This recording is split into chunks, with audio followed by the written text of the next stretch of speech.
Juan Kapitulo 6, versikulo 35.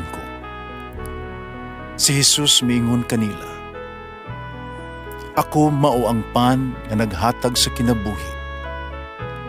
Ang muari kanako dili nagayod gutomon, ug ang mutuo kanako dili nagayod uhawon." Ang mga puno Pan sa kinabuhi.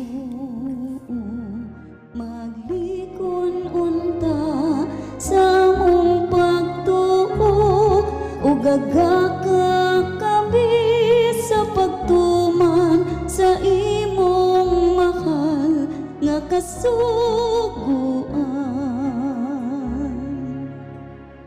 Ang Ginoo manaa kaninyo. Santo sa Ebanghelyo sumala ni San Mateo. Si Jesus miingon sa mga tinunan, "Pagbantay kamo sa mini nga mga profeta. Muana sila kanunyo, ug daw mga karnero. Apan sama sila sa mga bangis nga lubo. Mailhan ninyo sila, silang binuhatan. Kaang sang pinit dili mamamungag ubas. Ni ang kadyapa mamunga og igos. Ang kahoy nga walay sakit, mamunga og maayong bunga. Apan ang kahoy nga masakiton, dili maayog bunga. Dili makabungag, walay pulos nga bunga, ang kahoy nga walay sakit. Ingon nga, ang masakitong nga kahoy, di makabungag maayong bunga. Ang tanang kahoy nga dili mamungag maayong bunga, putlon o isugnod sa kalayo. Busa mailhan ninyo, ang mini nga mga profeta, pinagi silang binuhatan. Ang Ebanghelyo sa Ginoo. Pasalamati ang Ginoo, kay siya maayo. Ang iyang gugma mulungtad, hangtod sa kahangturan. Pasalamati ang Diyos sa tanang mga Diyos, ang iyang gugma malungtaron.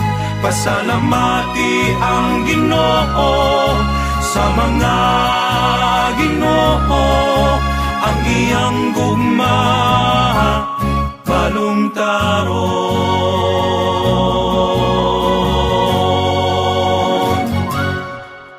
Ito sa may tinuod gyud kang profeta. Mga igsoon, ang profeta sa Old Testament, sa daang tugon, may usa ka tawo nga mamulong alang sa Dios ug sa ngalan sa Dios. Ang mga propeta mao'y tigdala sa pulong sa Dios. Ang Ebanghelyo karong adlaw nagsugod og usa ka pasidaan. Pagbantay kamo sa mga mini nga profeta. Apan ang pangutana mao kung saan pag-ila sa mini gikan sa tinuod nga profeta. Ang duha makasangyaw bahin sa gugma ug kaluoy. Ang duha mahimong mapakita og malumo, kalumo. Silang duha makakutlo biya sa tudling sa kasulatan, bala ang kasulatan, pulong per pulong, word for word. Ang tubag mao, bala ang kasulatan, pinaagi sila ang mga bunga, mailhan niyo sila. Busa pinaagi silang kinaiya, sa paagi sila ang pagkinabuhi, atong mahibaluan kung sila gikan bagayod sa Dios.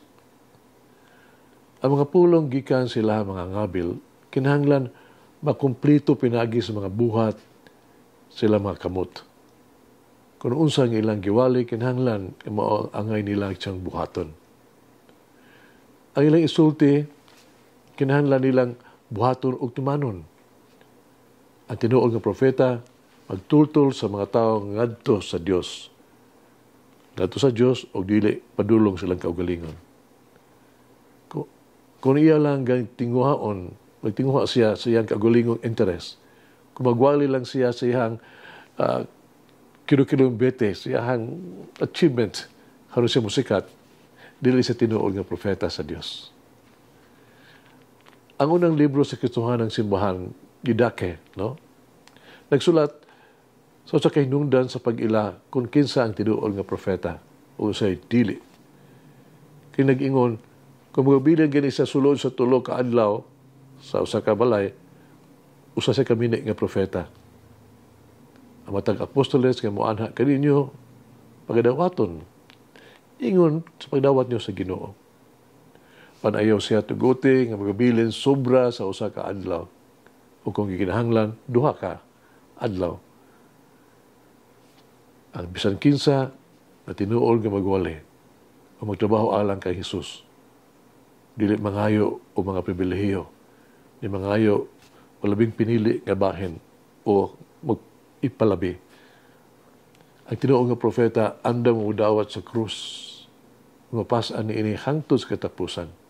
Andam siya mo alagad. Ang tinuod nga propeta matilud-anon nga mosulti ka nato nga pagsunod kang Hesus mao ang dalan sa krus.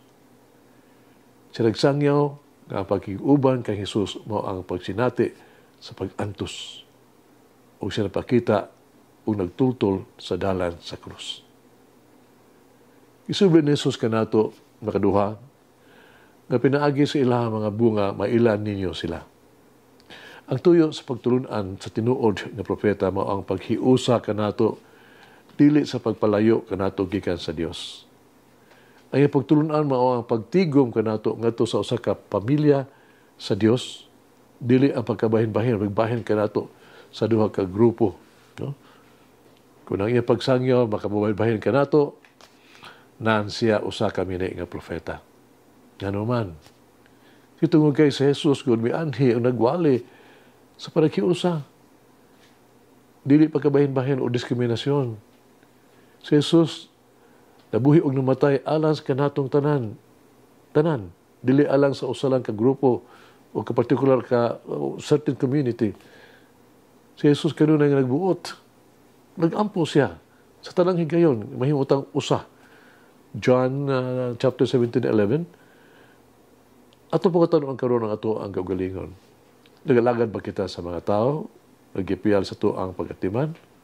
O ato pagipaalagad sila kanato?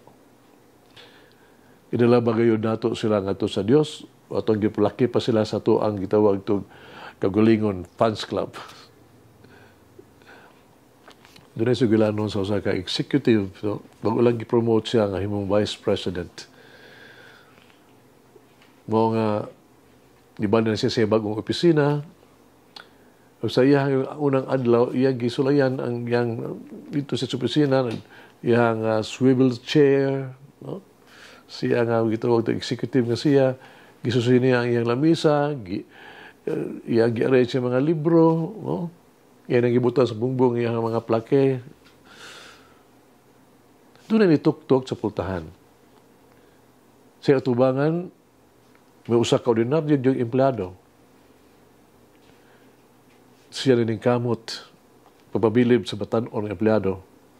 Unang siya, ibuhat niya, gikuha niya ang telepono.